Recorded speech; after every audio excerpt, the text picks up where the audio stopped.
For some reason, every time we go on holiday, we always end up getting a super early flight, getting to where we want to go really early, and then not being able to check in because check in isn't until the afternoon. Our trip to Copenhagen was not an exception. Our flight got in at 9:30 in the morning on the Friday, check in wasn't until 3 p.m., but we decided to go to the hotel anyway to drop off our luggage and spend the day exploring the city. Our hotel ended up having a room ready for us when we arrived, so we were able to check in right away, which was such a lifesaver. I am not a morning person at all, but whenever I do get up early, I'm always amazed at what you can get done before noon.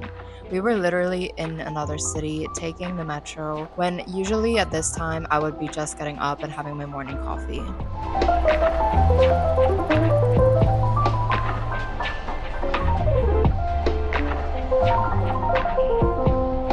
This was the second time we went to Copenhagen, and both times we were there for the marathon. Don't get the wrong idea, no one could even pay me to run a marathon. We were there because Tommy was running the marathon and I was there to support him. My big plans for this trip were the things I always look forward to when I travel, and that's food and shopping. Plus, I was also looking forward to coming back to Copenhagen in general because I really, really loved Denmark.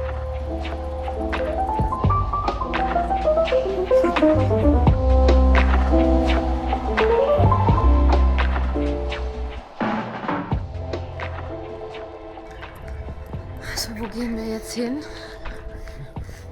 Tommy, erzähl Tuk-Tuk. was. Tuk-Tuk. Den Tuk-Tuk-Thai essen. Thai essen, nice. Ich hoffe, es gibt Mango-Stick jeweils. Das weiß ich nicht, ich glaube nicht. Ach, Also Desserts habe ich nicht angeschaut. sad. Du musst das Essen und filmen, gell, für meinen Vlog. We thought Copenhagen was pretty expensive compared to Austria, but this Thai place was actually really, really good and pretty affordable for Danish standards. We actually ended up going here multiple times. I usually find vegan places by just searching vegan in Google Maps and then whatever I'm looking for. And we were really craving something sweet, so I searched for vegan cakes and ended up finding this little spot in a market hall that sells vegan traditional Danish sweets. They were really sweet, but also so good. Tommy filmed most of the footage in this vlog, and I was always telling him to film more of the scenery because he would literally just film us the whole time.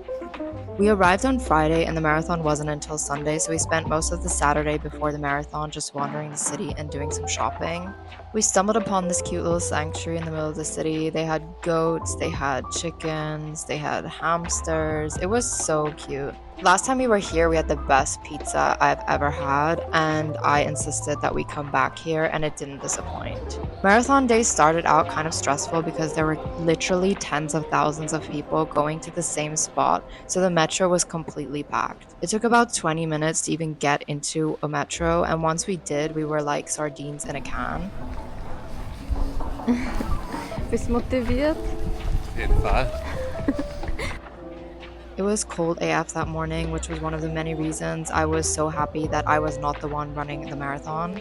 Another reason I could never do this is the bathroom situation. I mean, just look at this line of people. Why are there never enough bathrooms for these events? I just don't get it. And then how do you go to the bathroom when you're running for hours in the middle of the city on some random street? Marathons are so insane and people just forget that we are living in a civilized society. I am not even kidding. The things I saw were unhinged. People were peeing on the side of the street with no cover. People threw their clothes away with no intention of picking them up. At the start, there were huge piles of sweaters everywhere. It looked like I was at some kind of recycling center. After saying goodbye to Tommy at the starting area, I headed over to the starting line so I could see him run past the first checkpoint. Fortunately, there were so many people that I couldn't even see him, but he was somewhere around these orange balloons here. Naturally, the first thing I did was get something to eat, and while Tommy was fighting for his life for 4 hours, I was shopping and enjoying a nice meal at this Vietnamese place I found.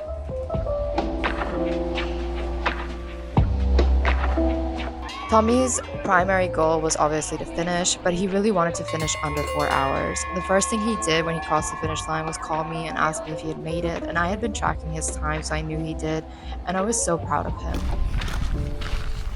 So. Marathon geschafft.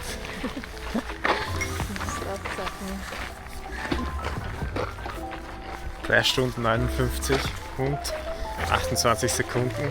Knapp, aber geschafft. Jetzt organisieren wir erstmal ein alkoholfreies Bier. weil der Erdinger Stand, der war schon leer. Das ist so eine Nach 4 Stunden, das ist eigentlich wohl die Frechheit, Ja. weil das hat mich motiviert, meine müden Beine rechtzeitig übers Ziel zum Schleppen. Hat sich nicht motiviert, dass du mich wieder siehst. Oh ja, das natürlich. Mein Mausi und ein Bier.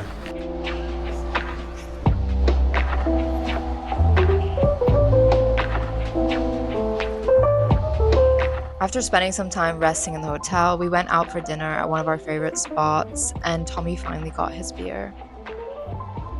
The next day, we had a pretty late start since Tommy was still recovering from the marathon. Last time we were in Copenhagen, we were at the airport on our way home and saw a bunch of postcards with this mermaid on them, which is when we realized that we didn't even go to see her. Apparently, it is a symbol of the city, but if you look at the Google reviews, it's just a bunch of people complaining that she isn't even worth it. Whether the mermaid is really worth seeing or not didn't really matter to me because the walk there was so beautiful.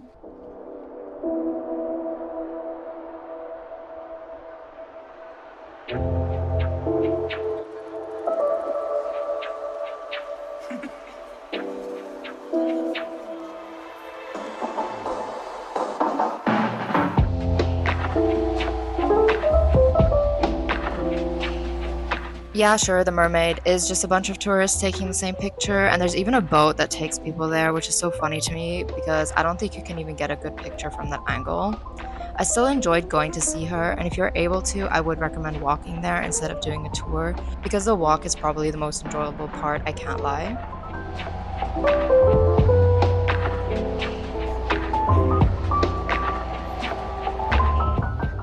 We actually wanted to eat hand-pulled noodles because I'm obsessed with hand-pulled noodles and I always look for them whenever we go on holiday. But the place I wanted to go to was closed, so we ended up having to go somewhere else. I am not lying to you when I tell you it was the worst food that we have had in a really long time. Not only was the food bad, but the concept was just dumb. They told us to order many dishes for the table to share, which by the way I love, but they recommended 3 per person and the portions were way too big for that to make sense.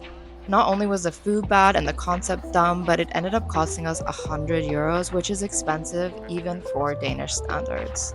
Our hotel was actually really close to the beach, so we decided to take a quick walk there before we called it a night. We had been there before, but I'm so glad we made the trip again because we ended up meeting this old lady who was so sweet to us. She told us to never have children because it would take over our lives, which I thought was so iconic of her. And then she also told us that she's vegan, and we ended up really bonding over that with her. It's so funny because when we were waiting for our flight to Vienna from Japan, we ended up talking to an old man who was doing a survey about tourists in Japan. And to this day, that is one of my most distinct memories from our trip there. And I think I will remember this lady we met on the beach in a similar way that I often think about him. Meeting her really saved the day after we were feeling super annoyed and ripped off by the awful meal we had. Don't forget to like this video and subscribe to my channel if you want to see more of my content.